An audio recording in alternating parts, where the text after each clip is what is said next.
Mga kabunyog, mga kababayan, welcome po sa isa na namang episode ng ating talakayan. Dito po sa aking bagong YouTube channel, ito pong Veritas. Napapanood nyo rin po ako sa ating Facebook page, pareho rin pong pangalan, Veritas. Ano ang pagkakaiba nitong ating bagong YouTube channel at Facebook page na ito? Dito isang topic lang dinidiscuss ko. Pero pumipili lang ako ng magandang topic na magandang talakayin natin para malaman ng ating mga kababayan ang katotohanan dahil naniniwala tayong ang katotohanan, ang veritas, ang magpapalaya sa ating bayan. O yan, mga kabunyog, ang topic ko ngayon. Nag-press ko na naman si Sara Duterte. Humarap sa media. Medyo mahaba-haba yung kanyang pagharap sa media. Marami siyang sinagot na tanong, marami siyang paksang tinalakay. Kaya lang sus, mga kabunyog, nagkalat na naman si Sara ng kahihiyan. Talagang nagkalat na naman ng kahihiyan si Sara sa press ko na ginawa niya. Ano bang mga highlights? Pumili lang ako ng ilan na pag-usapan natin. Ang pinakamatinding pagkalat niya ng kahihiyan, alam niyo kung alin? Imagine niyo, sabi niya, nga, dapat daw imbestigahan si Saldico tungkol doon sa overpriced laptops. Sabi niya, yung overpriced laptops, yung sa DepEd, unang-una, bakit sinasabi nating ito? Pagkalat ng kahiyan. Unang-una, naging DepEd secretary ka. Bakit hindi mo yan ginawa? Ilang taon siya naging DepEd secretary? 2022 yata to 2022 to 23. O, 2 taon. 2 taon, almost 2 years siyang naging bago sila naghiwalay ni PBBM sa unit team. O anong ginawa niya? Bakit hindi niya yung pinaimbestigahan? Pangalawa, sino ba? Kaninong administrasyon ba yung na yan? Ay di ba sa kanyang ama yan? O, kailan nangyari yung overpriced laptops na yan? Overpriced laptops ng DepEd? Panahon ng kanyang ama. Ang presidente si Duterte, ang DepEd secretary noon si Liling Leonor Briones. Si Liling Leonor Briones, anong nangyari? Anong ginawa diyan? Ang ginawa diyan sa overpriced laptops na yan, pareho din sa Pharmally. Ano ang mga pagkakapareho diyan sa Pharmally? Unang-una, nangyari yung mga anomalya na yan sa panahon ng COVID. Panahon ng COVID, kailangan ng mga COVID kits, yung mga gamit na protection sa COVID, mga PPEs. Ngayon, anong ginawa? Ang Kongreso, syempre sa order ni Duterte, pinunduhan ng malaki yung pambili ng mga COVID kits, mga PPEs. Saan linagay yung pundong malaki? Sa DOH.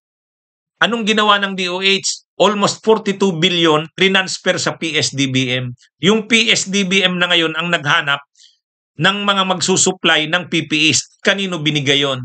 Sa Pharmally.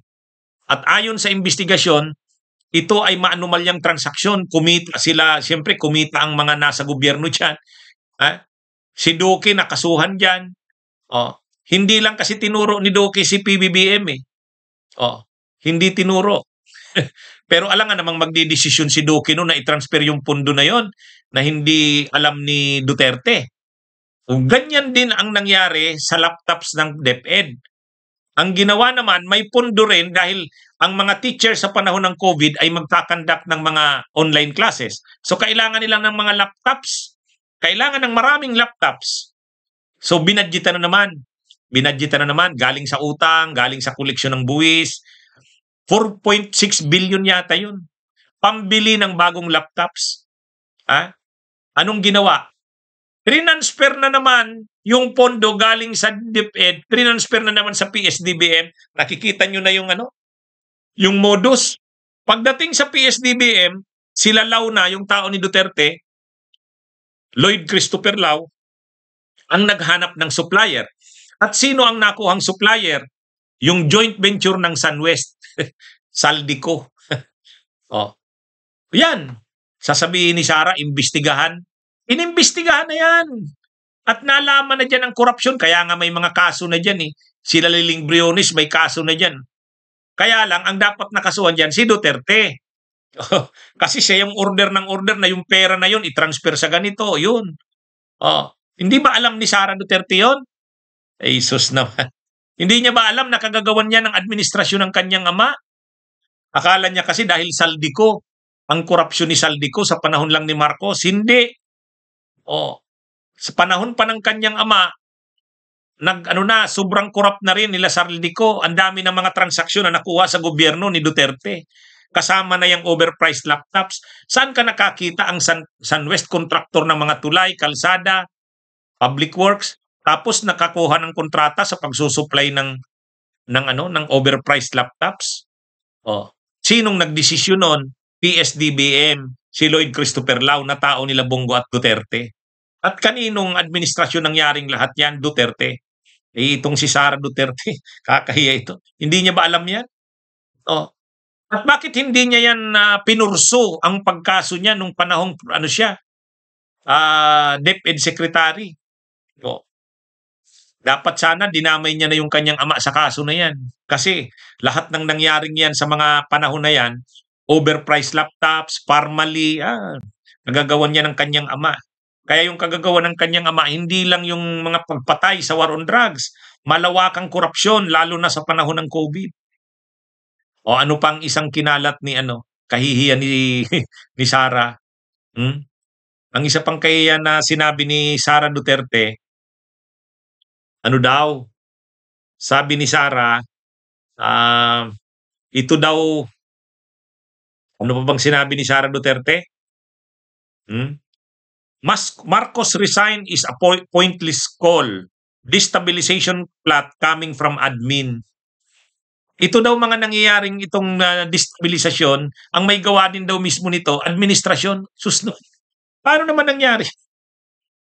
Paano naman nangyari yan? Ito daw mga nangyayaring ito na mga destabilisasyon, ibig sabihin, yung mga panawagan ng coup, panawagan ng pag-withdraw ng support ng military at saka ng PNP, administrasyon mismo ang nagagatong.